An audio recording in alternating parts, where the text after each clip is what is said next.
Իսկ ինչպես էին ապրում այս մարդիկ մինչև պետական պաշտոնյա դառնալը։ Մեր տանը ինչ կա լվացքի մեքենա, սառնարան եւ ամեն ինչ մենք վարկով ենք առել։ Եթե չեմ սխալվում, մեր լվացքի մեքենայի վարկը միջևի չենք վերջացրել։ Մի 4 տարի առաջ ենք գնել։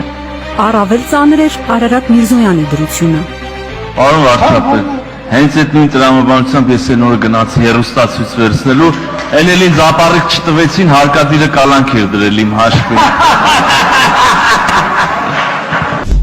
Հիմա Արարատ Միրզոյանը հաշիվներից չի բողոքում։ Նա $280,000 շքեղ առանձնատուն է ձեռք բերել Երևանի եւ Կոտայքի մարզի սահմանագծին։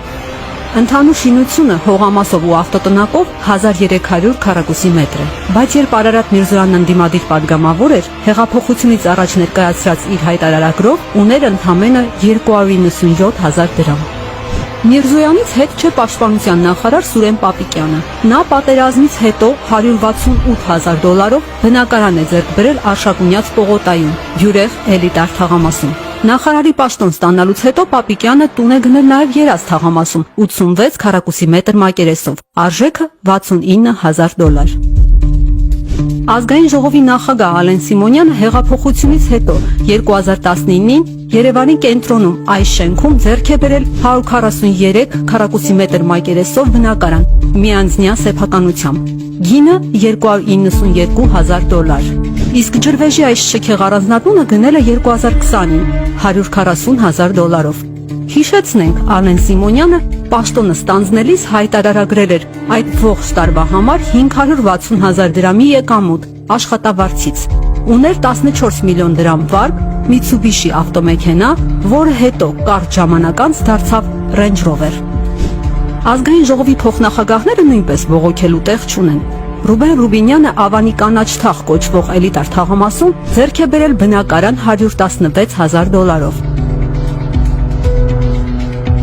Իսկ Հակոբ Արշակյանը չի գնել, նվիրատվությամբ է ձեռք բերել բնակարան Դավիթաշենում։ Թե ինչու պետք է բարձրաստիճան պետական պաշտոնյայի նման թանկարժեք գույք նվիրեն եւ ով է նվիրատուն, Հակոբ Արշակյանը մեր գրավոր հարցմանը պատասխանել է։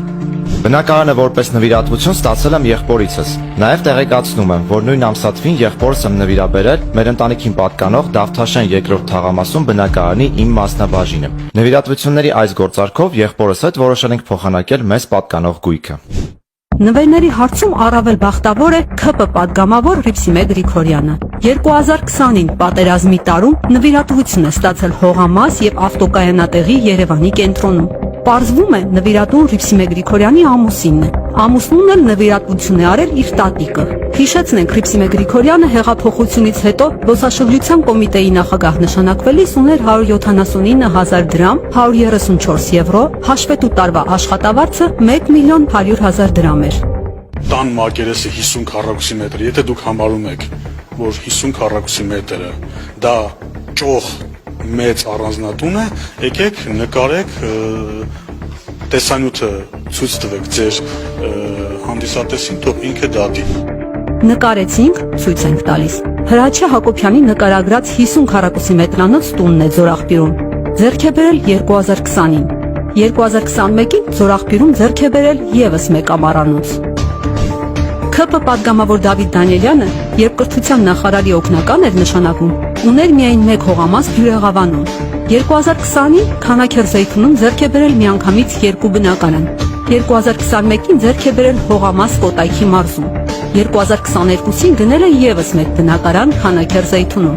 Հիմա ընդհանուր առմամբ ունի 6 անշարժ գույք։ Լուսինե Բադալյանը $120,000-ով նոր բնակարան է ձեռք բերել Երազ թաղամասում։